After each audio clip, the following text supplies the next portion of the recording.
Hello everybody, welcome back to the channel. I have an amazing video for you guys today. Now, I found this article that you guys are going to absolutely love. I'm going to have a link to this article down in the description below, so if you want to check that out, read it, a little slower or whatever, just go ahead, go down to the description and click the link.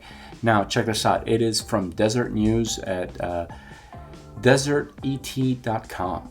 Now here, the title of this news story is Utah's housing market is stabilizing, what it means and why high prices are our new normal.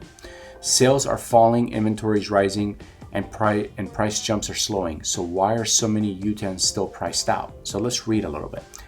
Meanwhile, sales are slowing dramatically.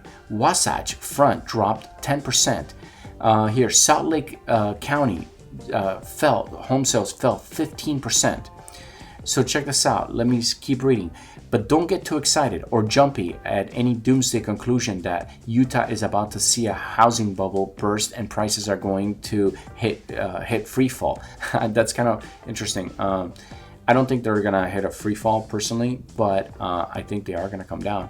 Let me just real quick jump into the Redfin weekly housing market data. And let me just pull up Salt Lake City and let's look at what they're talking about. Because you know what, sometimes like you could read the article, but I want to see it. Okay guys, so let's jump to the Redfin weekly housing market data. And this is basically Provo, Utah. And this is right next to here. Let's go to the map real quick. So Salt Lake City is right here, Provo's right here. So let's look at this housing market, right? Now, this is the median sale price, and I am seeing this price come down. So this orange is 2021, this red is 2020, and blue is 2021.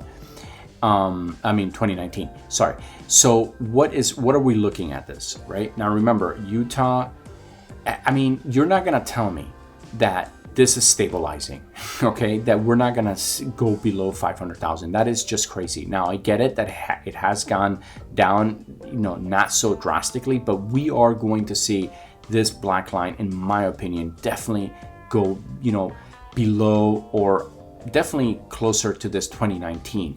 Because what a lot of people don't understand is that you see this dip right here. This was the coronavirus dip, okay? This was a big deal. Because what happened with this is that it shut down the country basically for like 2, 3, 4 months, and some states even longer. And what that did was, and businesses in general were slowed down dramatically. Tourism, everything you could think about. And look, you could see it in the housing data. And what ended up happening, okay, look at this, okay, the change from 2020 to 2021. What ended up happening is because we shut down, the feds got freaked out that the economy was shut down. So they lowered the interest rates to practically nothing, right? To zero. They were lending money to the banks for nothing. So the banks then repackage that money and sell it back to us in forms of mortgages and loans and whatever, right? That was all to, get the economy back on track. So because we had record low interest rates, this is what happened. Look at this gap. This is the result of what happens when you lower the rates to zero. And this, guys, I'm sorry, and I don't care what anybody says, it is incredibly unhealthy, and we are going to pay for this gap. This black line, okay, historically should be closer to this blue line. And because of what happened, it jumped. So we are going to see a major correction, in my opinion, okay? In my opinion. I don't think it's gonna happen overnight, although it may be fast. I'm not 100%, but I definitely think that in the next year, we're gonna see prices definitely, you're gonna see when this black line crosses like the year before. We're gonna see that soon. And then soon it's gonna cross 2021, and then soon it's gonna hit closer to 2019, if not even go below it. I wouldn't be surprised. It all depends on how the economy moves, but basically it's not gonna be overnight, in my opinion. It's gonna be trickling down, but soon we will see the change. Now, what do you guys think? Here, let's jump back to the article. Let's keep reading a little bit. I'm already kind of not agreeing with this article, but that's just me. So after 2 years of frenzied market with multiple offers of tens of thousands of dollars above asking price, Utah's real estate market is approaching normalcy. How? Okay, I'm sorry. Let's just read, like, let's analyze this. How does that even make sense? How can you sit there and say that, to say at the beginning of the sentence, you say, after a 2 year of a frenzied market where houses went from the median house price in Utah went from 331,000 all the way to 525,000. You're gonna tell me that now this jump, you're gonna tell me that where we are now is now normal? Like, no, it's not normal. This is everything but normal. Normal would be if it was closer to 2019. So, okay. So he's saying, tens of thousands of dollars above asking price, Utah's real estate market is approaching normalcy. Now, I understand what he's trying to say is that basically that it's becoming normal, right? They're saying like now you're gonna have like houses staying on the market for the normal amount of time and whatever, right? But that is, that is also, I don't believe that, right? Because what's gonna happen is in order for this black line to go down, it's not gonna be normal, right? And what that means is when you start raising the rates to the levels that they're going to be raising them, right? And they are going to keep going up, in my opinion, you're gonna have a lot less potential buyers. When inflation is like through the roof right now and it costs so much money for everything, right?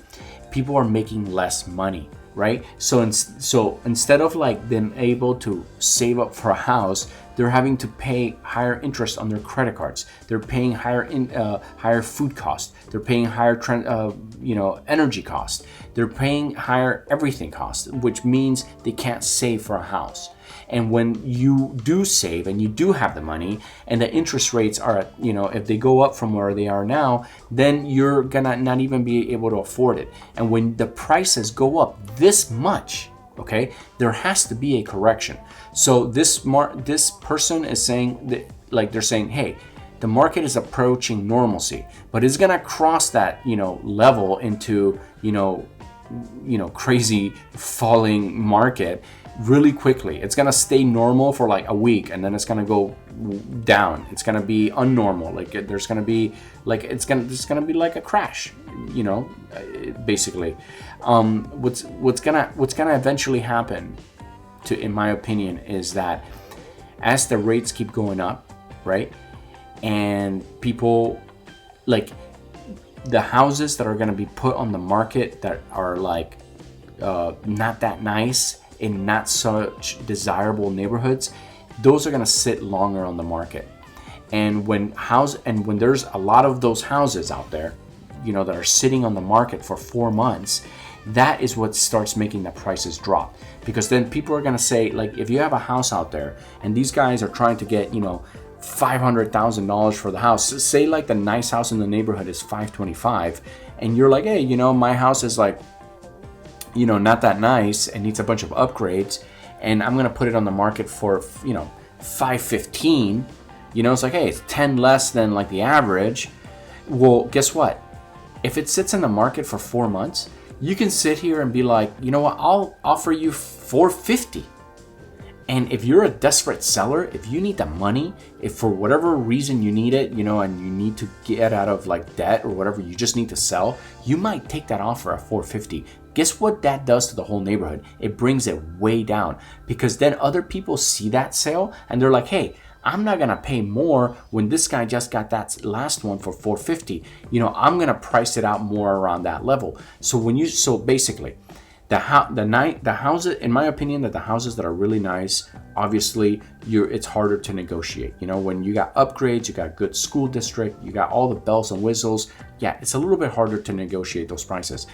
And those are gonna go for the market. But when you see other people, more desperate people, that put like houses that are like, just not that nice, old, fixer-uppers, those are the opportunities that help bring down the housing market. Because those houses, with the few sellers with the few buyers that we're going to have because of the high interest rates, those few people that are going to afford a house, they're gonna buy something nice. They're not gonna waste their time on fixer-uppers, maybe some, right? So what's gonna happen is just that fixer-uppers sit longer and they get smellier and stenchier. And then for, you know, people like me, for example, I am looking for fixer-uppers. So I am gonna wait. I am gonna start looking at houses that are, you know, been sitting on the market for 4 months, and I'm gonna be like, you know what? I'm gonna lowball them so hard, because just for fun, because I know that there's gonna be like 10 others, you know, within a mile, right, of that house. And it's really going to be a buyer's market. It's gonna be a buyer's market. Like, the buyer's market already started. Okay, that's my opinion. It already started. So there's going to be a buyer's market from like now, basically for the next 4 years. Then the economy is going to start turning around, and then it's going to get more even. So if you don't have right now a down payment for a house, it is your responsibility to get out there and get a W-2 job and start saving up. Okay, start being real nice to your parents or whatever, because you know what, you need to save up at least $100,000. It makes it a lot easier. To move. You want to put at least 20% down on a house, and you want to be able to negotiate. You want to be able to have a little bit of money after after you buy the house. You want to have some money, to play with, to fix it or whatnot. So, just save $100,000, right? Have it cash, have it liquid, have it ready to go, and wait. Sit on it, man. Just sit on it for a few more, like 6 months. You're gonna start being able to buy any house you want. Now, I make these videos for fun. I am not a financial analyst. Just want to point that out, okay? But I really do love the housing market. I love reading about it, and I hope you do too. Now, I want to just say, I just started this channel not too long ago, and I've been making a lot of housing videos, and I've been getting a lot of views, a lot of likes, and a lot of comments. I just want to say thanks for everybody who's out there watching and enjoying them. Thank you so much. If you guys do like these videos, don't forget to smash that subscribe button and go ahead and like and leave a comment. You know what? Thank you guys so much for watching. I love you guys, and I'll see you on the next video.